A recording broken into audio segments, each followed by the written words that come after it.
Filtering a list or a table is one of the most commonly used tasks in Excel. If you want to generate a report showing records meeting your conditions, an advanced filter can help you do that. However, the advanced filter might have many limitations. I am Nabil Murad. In this tutorial, I show you how to filter non-adjacent columns of the same list and change the order of the returned columns dynamically the way you like using a spectacular technique.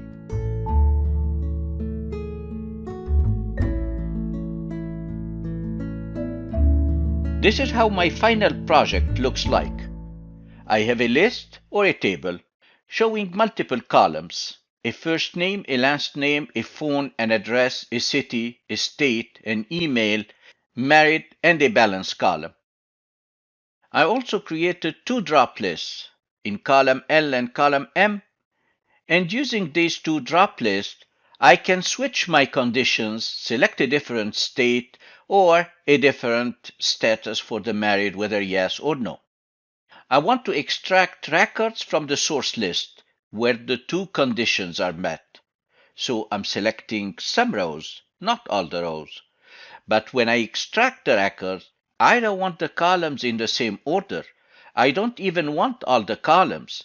I want some of the columns, and these columns have a totally different order than the original source list. So I have a balance, a first name, a last name, an email, and a phone number. If at any time I decide to change my condition, and instead of Texas, let's select Colorado, everything is dynamic.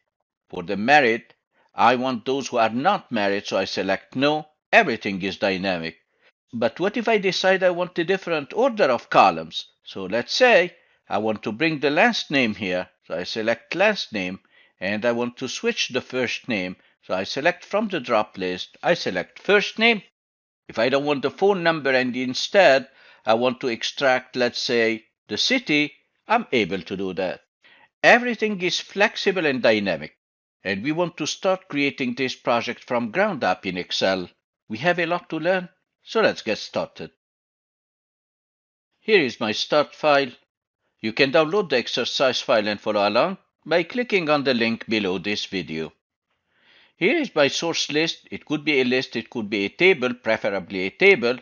And I have multiple columns: a first name, a last name, a phone number, an address, a city, a state, an email, married, and a balance. I also created two drop lists in column L and M for selecting an option for the state and an option for the married. If I want to extract the records meeting my conditions, that's very easy to do using an advanced filter, and you might be already familiar on how to do that.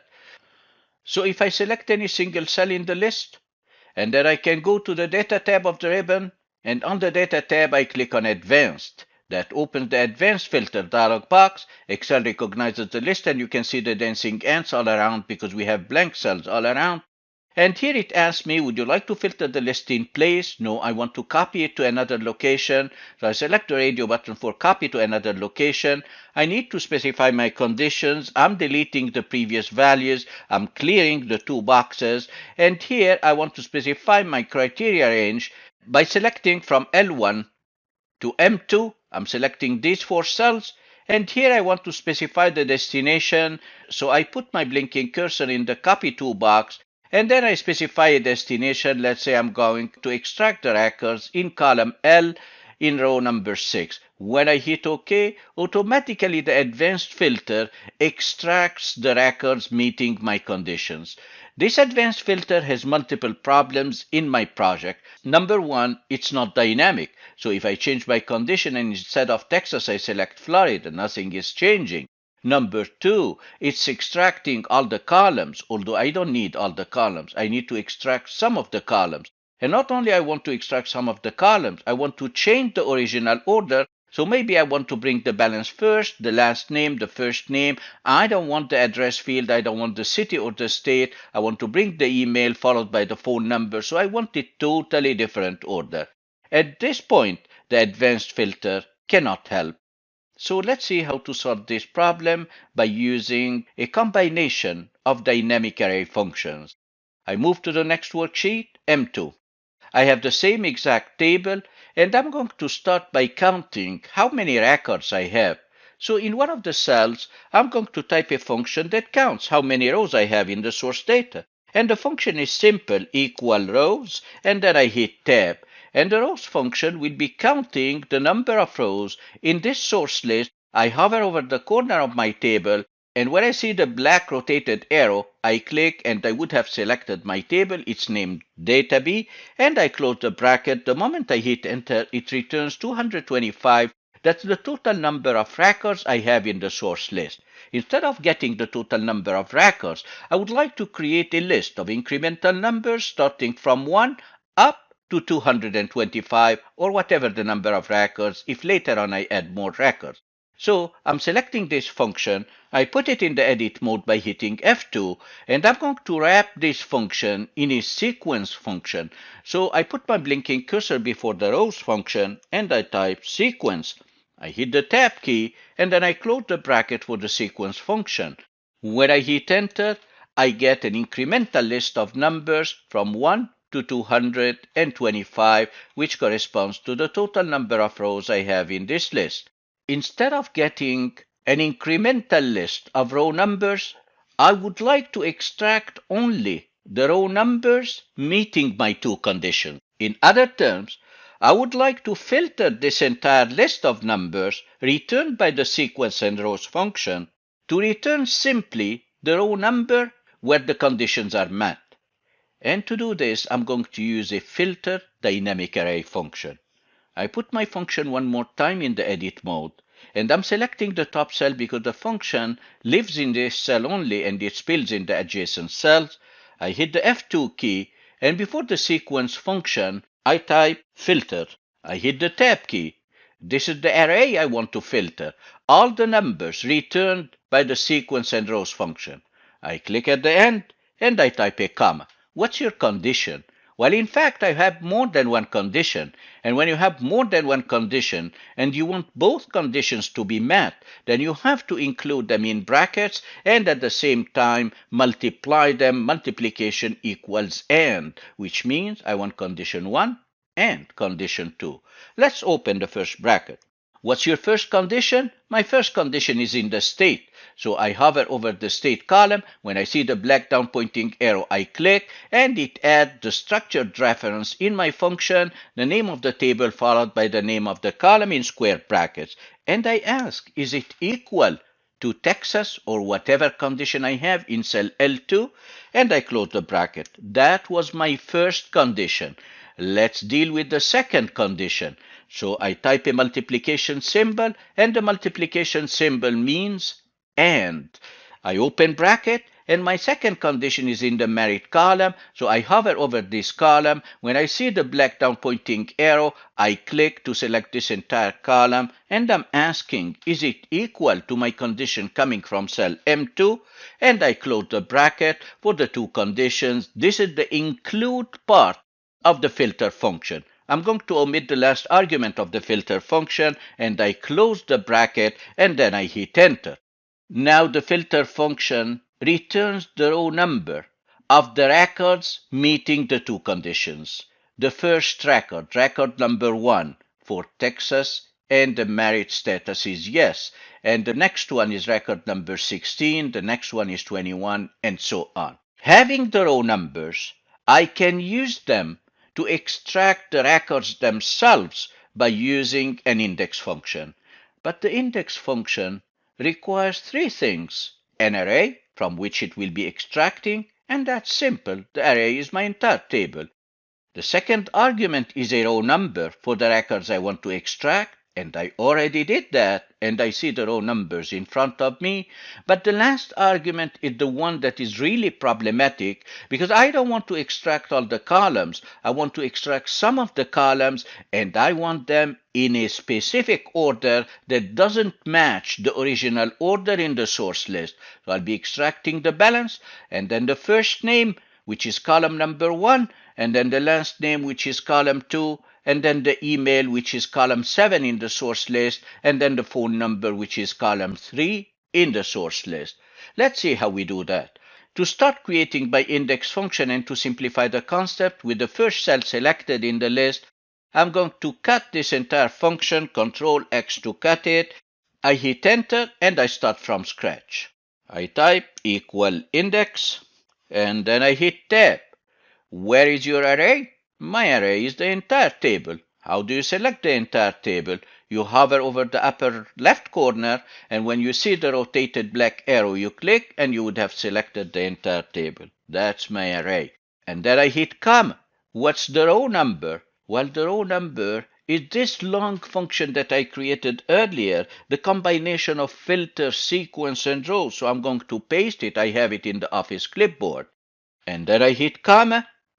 What's the column number? That's the real problem. I don't want all the columns. I want column number 9, followed by column number 1, followed by column number 2, followed by column number 7, followed by column number 3. So I'm going to open a curly bracket and I'll be typing 9, 1, 2, 7, 3. I close the curly bracket and then I close the bracket for the index function. That's my beautiful function that will be returning the records meeting my conditions. When I hit enter, here is my function. So I have the balance, the first name, the last name, the email, and the phone number, regardless of the order of columns in the original source list. And I'm not extracting all the columns. What if I change my conditions? Instead of Texas, I'll be selecting New York, and here you go. I can change my condition for the married column, and instead of yes, I can select no. Everything is dynamic and working fine. But what if I change my mind? And let's say I want to change the order of the returned columns. So let's say I want the last name followed by the first name, and maybe instead of the phone number, I want the city. I created another data validation drop list in row number 6, and from here I'll be selecting the new order I want. I want the last name, nothing changes. I want the first name, nothing changes. And instead of the phone number, I want the city, and nothing changes. So this technique has some limitations, and I want to solve this issue and be able to switch the order of columns in any way I like. And this is what I'll be doing in the next technique that capitalizes on the concept that we created in this one with a little modification. So stay tuned.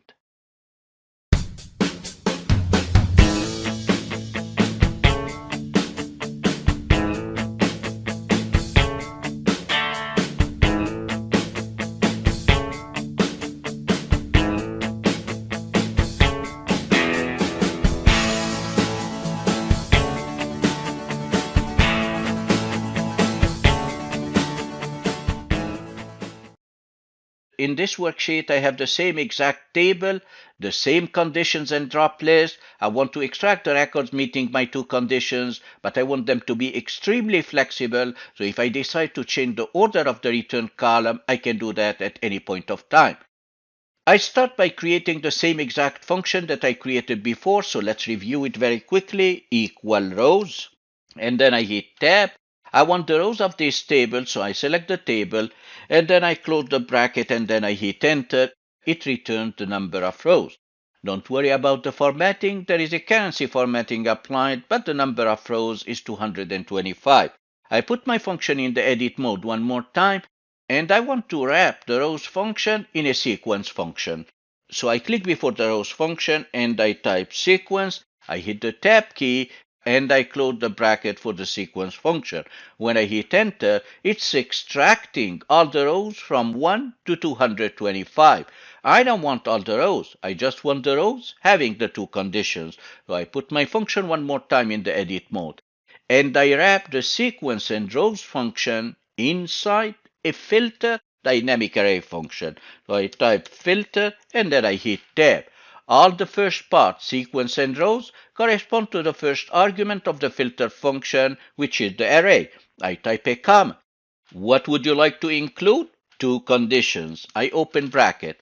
My first condition is in the state, so I hover over the state column. When I see the black down pointing arrow, I click to select the entire column, and I'm asking, is it equal to my condition in cell L2 coming from the first drop list, and I close the bracket. Because I have a second condition, as I explained before, then I multiply, I open bracket, and my second condition is in the married column. I click when I see the black down pointing arrow to select the entire column, and then I ask, is it equal to my condition coming from the second drop list in cell M2, and I close the bracket, and I close the bracket one more time for the filter function.